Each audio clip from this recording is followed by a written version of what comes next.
All right, what's up, everybody? So as you can see by the title, I finally did it. I finally have 17-inch arms, 17 and an eighth of an inch to be exact. I'm very proud of that eighth of an inch. It means a lot when you've been training for as long as I have, so I'm proud of it. I'm going to make sure you guys know that they're actually a little bigger than 17. So joking aside, when it comes to arm training, as you guys know, this has been something that's been a very high priority for me for my whole lifting career. However, in large phases of my lifting career, there have been large periods of time where I basically stopped training arms for illogical reasons. The first instance I want to discuss is when I first got my gym membership. I was just a kid. I was 17. I was pumped to go train arms. I wanted big jacked arms that would hug the sleeves, like a lot of people want when you're that age. Not that that's changed, but going into the gym for my first time, the guys that just train arms are the bros. They're the meatheads. They're dumb. They're stupid. They have no brain cells. That prevented me from training my arms as hard as I probably should have. That set me up for a career of lifting where my arms were always lagging behind. To make matters worse, after having a relatively successful start to bodybuilding in that first 1 to 2 years, I then shifted into a power building approach. And with that, there was an extreme focus on not training your arms, or even training them a little bit, but entirely half-heartedly, because after all, it was just accessory work.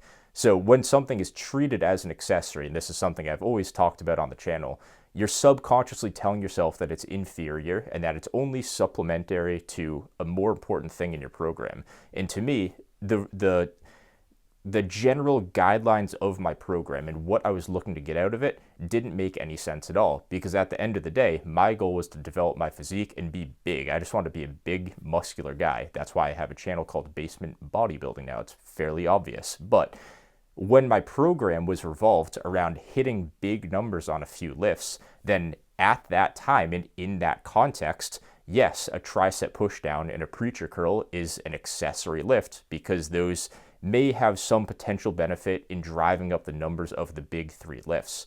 In that situation, after a year or two of doing that style of programming, I realized that my arms were significantly lagging behind. And it wasn't just for no reason at all. There was a major reason for that, and it's because my programming didn't treat arms as important as they should be, and my entire sights were set on getting as good as I could on those big three lifts. So I had my programming and my goals backwards. There's multiple reasons why my arms have always lagged behind. Who knows how quickly I would have gotten to 17-inch arms if I had been training perfectly from the get-go. I don't know if it would have been something I could do in 3 years, or if it would have taken me almost as long as it took me now. I'd say it's probably somewhere in the middle of that. But either way, I don't think there's any debate about the fact that I should have had this arm size much sooner in my training career if I actually did things properly. So when it comes to arm training, I don't care if it's broy. I don't care what your goals are. If you want big arms, go get big arms.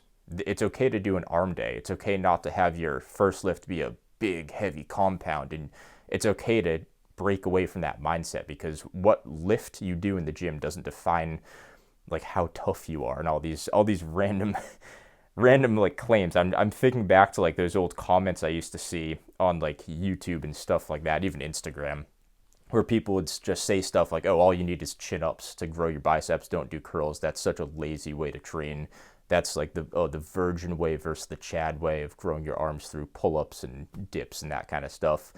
When you actually understand anatomy and biomechanics, you start to realize how illogical these claims are, and they're all emotionally driven. So something like you just need the big compounds. It's a reductionist mindset. It's appealing to your emotion of being like a big, manly, tough guy for not doing these dainty little exercises, which doesn't make any sense at all. So I've talked about that a lot on the channel. Let's get into some arm size standards. So from my experience, and this is excluding extremes, like if you're a very short or a very tall person, this doesn't necessarily apply to you. If you have very bad genetics or very good genetics, you probably have to take these with a grain of salt too. But in my experience, for a regular guy, somebody similar to myself, I'm 5'9", I'm a regular dude. I'm decently strong, sure. I don't have the best genetics for bodybuilding, but very subjective. So in my experience, 15-inch arms are solid. Those are lifter's arms. I have a buddy that I lift with every now and then. He has 15.25-inch arms, and he's certainly looks like a lifter. So you might be saying, oh, well, I see all these guys that have 18-inch arms. I have to be at least close to that to have actual big arms. That's not the truth at all. 15 inches is certainly a lifter's arm. It's not like the most impressive thing in the world by any means, but 15 inches, like, people can tell you lift for sure, I'd say. As long as you're relatively lean, of course. And I'm not going to get into all that today. This is just a quick intro. 16-inch arms would be the next standard, the next whole number, of course. These are definitely impressive. You generally have to be a serious lifter to get to 16-inch arms. So yeah, maybe some people that have good genetics, or if you're a bit taller, you could get there with some half-hearted or inconsistent training. That's not going to be a normal thing. Same goes for if you're on the other side of the spectrum where maybe you like to stay extra lean or you're just a shorter guy. 16 inches will be a little bit harder for you than for someone that's a little taller or stays in a bit of a fluffier state. But regardless, 16-inch arms are solid. For reference, my arms were just under 16 inches at the peak of my power building phase, and I was considered to have a great physique at that time. Like, my peers would look at me as a big, serious lifter. So just so we don't skew our own standards, having 15 to 16-inch arms is definitely good, and it's definitely impressive. And with that said, you can definitely go quite a bit further too if you like to. And of course, for myself, that's what I like to do. So leading into the 17-inch arm measurement, I've realized that this is basically the most impressive measurement possible. No, actually, I would say 17 is, depending on the context, it's fringe advanced lifter. I would say this is like your typical late intermediate. 17 is the point where you generally have to have very intentional training. You're not going to get to 17 inches through like powerlifting or power building, just general programs like that. You have to be very, very intentional and very direct with your programming. Usually 16 inches seems to be that plateau where people start to stall out quite a bit. So it takes a lot of thought, a lot of time, a lot of patience, and a lot of effort to get to that 17 inches. It has been a very difficult process, and I never would have gotten here just through doing the compound lifts or just doing the basic arm lifts with a 3x10 or something. It takes very direct programming, and it takes a very long time. The next measurement I've got would be 18 inches. This is certainly possible. It's very rare. You don't see a whole ton of guys that are average height with 18-inch arms. That's very rare. Like, for myself, I'm 5'9". 18-inch arms on me would look pretty huge. I don't know if someone like me, well, not someone like me, myself personally, I don't know if I could get to 19. That seems like a bit of a stretch, but I do think 18 is possible. I'm not positive about that, but I certainly think it's possible, and it's something that, of course, will be kind of the next chapter of the channel. I don't know if it will happen in a year or two. It might take 5 years, might take 10 years, and it might never happen. Like, these are just things that it's getting into some gray area. 17, I definitely thought was possible. 17.5 for sure. I definitely think I can do that. 18 inches, I do think I can do it, but I'm not positive. I'd give myself, if I had to bet on myself, I'd say I have a 75% chance of hitting it, but who knows? That's just speculation. And yeah, just to go back to that 19-inch measurement, I would say 19 inches is certainly possible naturally for somebody that isn't like extremely tall or a super high body fat percentage.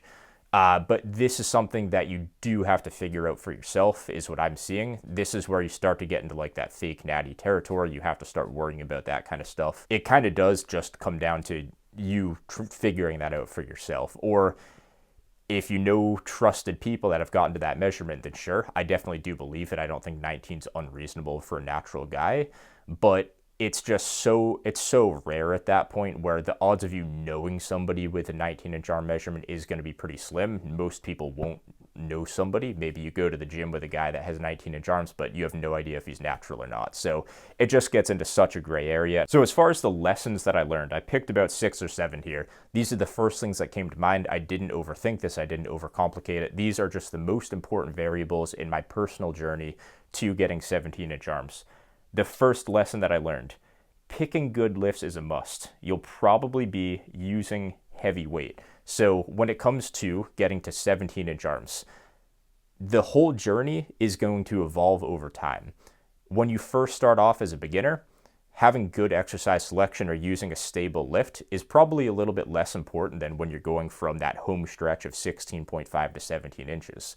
At that point, when I was at 16, 17 inches, I'm preacher curling a bunch of weight, I'm JM pressing a bunch of weight, I'm using a bunch of weight on push downs. Like at that point, you're just a strong person. So having that added stability and using a lift like a preacher curl versus a regular standing push down where there's not much stability and your core is a limiting factor, having good exercise selection and understanding resistance profiles and biomechanics did play a key role for me here. So what ended up happening is I didn't do a whole ton of lifts. I just picked lifts that had very good stability that allowed me to really take my arms to failure without another muscle group coming into play. So no compound movements. Those were not my focus to grow my arms.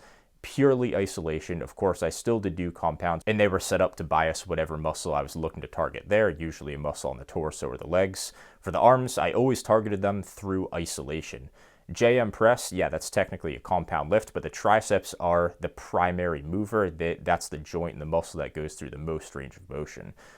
So when you talk about these specific lifts, you want to find lifts that are best for where you're at in your lifting journey. If you're a beginner, don't go with something too complex, but at the same time, you don't have to be as precise as somebody that is closing in on maybe 17 or 18-inch arms.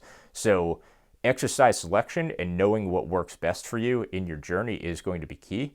And a lot of this just comes down to one, understanding anatomy, but also having a good sense of instinct and actually listening to your instinct. Like for myself, I used to try and hammer myself with push downs when I was power building back in the day.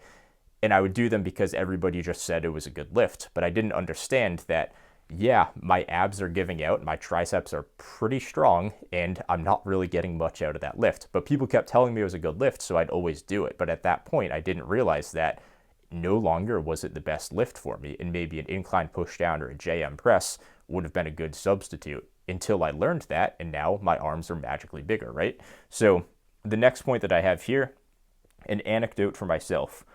Range of motion is key, and more specifically, the length and bias lifts worked like magic. And I'm not trying to make any claims about certain muscles benefiting from stretch mediated hypertrophy or anything along the lines of that, but getting a full range of motion and biasing the length and position did work really well. So having something like a preacher curl, where you're not actually training your bicep through a full range of motion because the resistance profile obviously starts to become pretty weak towards the top, but it is length and biased and it is very stable. So getting not necessarily a huge stretch on the preacher curl because the way that your arm is positioned, but having most resistance when the bicep is lengthened worked wonders for me. And there's a pretty solid correlation with my monthly measurements and when I actually got this preacher bench over here.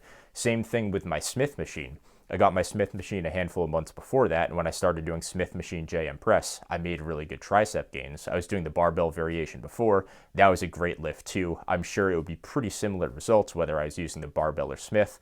The Smith is just a little bit more stable, and you don't have to worry about the skill component of the lift quite as much. You can arguably get a little bit closer to failure, but either way, both lifts bias that length and position, and they both get a crazy stretch too.